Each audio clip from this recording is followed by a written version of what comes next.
السلام اور آداب، امید ہے آپ سب خیریت سے ہوں گے۔ آج میں ایک مرتبہ پھر ڈاکٹر خضر یاسین صاحب کی خدمت میں حاضر ہوا ہوں، اور آج ان سے ان کی فکر، ان کی جو دینی تعبیر اور پوری جو 1400 سالہ دین کی تعبیرات وغیرہ سے متعلق جو ڈاکٹر صاحب کے ان کی تنقیدات وغیرہ ہیں، ان پہ میں کچھ ڈاکٹر صاحب سے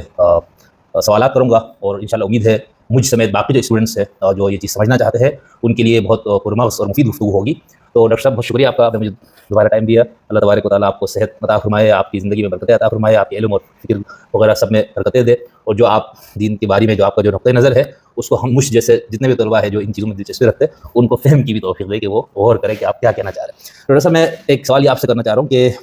آپ جو ہے وہ ہمارے جو تفسیر کا پورا ذخیرہ اور نفس تفسیر اس پہ آپ تنقید کرتے ہیں، اس پہ آپ لکھتے رہتے ہیں، آپ کی کتاب اس پہ ہے، اسی طرح حدیث، کلام، فقہ، تصوف، یہ پوری جو ہمارے یہاں علمی روایت پچھلے 1200-1300 سال میں جو چیز وجود میں آئی، تو ان 3-4 پہلوؤں پہ جو آپ کی تنقید ہے، یہ جو نقد ہے، وہ بنیادی طور پر کس بنیاد پہ ہے؟ یعنی آپ ان سب کو ایسا لگتا ہے جیسے آپ ان سب کو مسترد کرنا چاہتے ہیں۔